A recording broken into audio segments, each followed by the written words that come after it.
ওসিলার দোয়া করলে কি হবে? বুখারী মুসলিমের হাদিস, জাবির ইবনে আব্দুল্লাহ রাদিয়াল্লাহু তাআলা আনহু থেকে সম্ভবত বর্ণিত। তিনি বলছেন, মুহাম্মদুর রাসূলুল্লাহ বলছেন, মান ক্বালা হিনা ইয়াসমাউন নিদা, কোনো ব্যক্তি যদি আজান শোনে, আজান শোনার পরে যদি বলে আল্লাহুম্মা রাব্বা হাযিহি দাওয়াতি তাম্মা, এই পরিপূর্ণ দাওয়াতের প্রভু, এই পরিপূর্ণ দাওয়াত, অর্থাৎ আজানটা পরিপূর্ণ দাওয়াত, ওয়াসসালাতিল কায়িমা, প্রতিষ্ঠিত নামাজ এবং পরিপূর্ণ দাওয়াতের হে প্রভু, হে প্রভু, রব্বা হাযিহি দাওয়াতি তাম্মা, পরিপূর্ণ দাওয়াত এবং প্রতিষ্ঠিত নামাজের প্রতিপালক হে, আল্লাহুম্মা রাব্বা হাযিহি দাওয়াতি তাম্মা ওয়াসসালাতিল কায়িমা। এই সম্ভাষণ করার পরে এবার দোয়া, আতি মুহাম্মাদানিল ওয়াসিলা ওয়াল ফাদিলা, হে প্রভু মুহাম্মদ সাল্লাল্লাহু আলাইহি সাল্লামকে আপনি ওসিলা দান করেন, শ্রেষ্ঠত্ব দান করেন।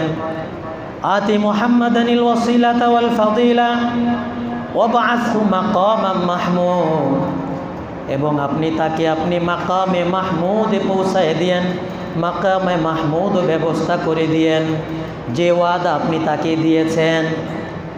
এই দোয়া পাঠ করার পরে আল্লাহ রাসূল বলেন, আজানের পরে যদি কেউ এই দোয়া পাঠ করে পড়ে, হাল্লাত লাহু শাফাআতি ইয়াউমাল কিয়ামা, কিয়ামতের দিনে ওই ব্যক্তির জন্য আমার সুপারিশ অবধারিত হয়ে যায়। কয়েকটা ভুলের কথা বলি। আজানের সময় কিছু ভুল আমরা অনেক সময় হয়। আপনি যখন আল্লাহুম্মা রাব্বা হাযিহি দাওয়াতি তাম্মা পড়েন, তখন আপনার হাত উঠানো দরকার নেই। আপনার হাত উঠানো কি নাই?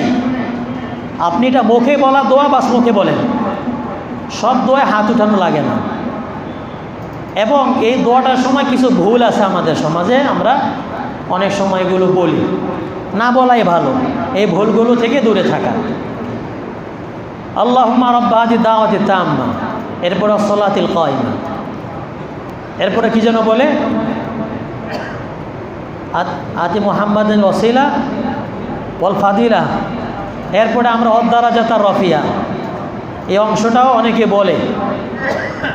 কোন কোন কিতাবের হাওলা পাওয়া যায় অদ্দারাজাতার রফিয়া শব্দটা, কিন্তু উলামায়ে কেরাম, মুহাদ্দিসিনে কেরাম এই হাদিসগুলোকে, রাওয়ায়াতগুলোকে দুর্বল বলছেন। এই জন্য অদ্দারাজাতার রফিয়া, যেহেতু বুখারী মুসলিমে স্পষ্টভাবে আমি যে দোয়াটা যেভাবে বললাম এভাবে আসছে, সুতরাং এর মধ্যে অদ্দারাজাতার রফিয়া বলা দরকার নাই, এটা না বলাই ভালো। দ্বিতীয়ত, ওয়াবআথহু মাকামান মাহমুদ আল্লাযী ওয়া'আদতাহ, এ পর্যন্ত শেষ। এরপরে আমরা বলি কি ইন্নাকা লা তুখলিফুল মিয়াদ, মানে অনেকে বলে টিভিতেও নাকি, মানে এটা বলে আর কি, ইন্নাকা লা তুখলিফুল মিয়াদ, এই শব্দটাও বলা দরকার নাই, যেহেতু এই দোয়ার মধ্যে এটা সংযুক্ত না, এটাও বলার দরকার নেই।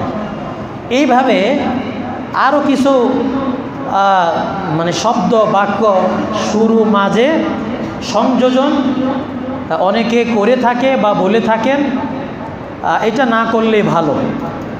যেভাবে আছে আল্লাহুম্মা রাব্বা হাযিহি দাওয়াতি তাম্মা ওয়াসসালাতিল কায়িমা আতি মুহাম্মাদানিল ওয়াসিলা ওয়াল ফাদিলা ওয়াবআথহু মাকামান মাহমুদা আল্লাযী ওয়া'আদতা, আবার শুরু থেকে মানে আরেকটা অনেকে বলে এভাবে, আসআলুকা বিহাযিহি দাওয়াতি তাম্মা, এভাবে শুরু করে অনেকে। তো আল্লাযী ওয়া'আদতা পর্যন্ত, আল্লাহুম্মা রাব্বা হাযিহি থেকে নিয়ে এ পর্যন্ত আমরা দোয়ার মধ্যে বলবো এবং পড়ব। আমরা আমাদের সন্তানদেরকেও এইভাবে ইনশাআল্লাহ দোয়াগুলো শিখাইব।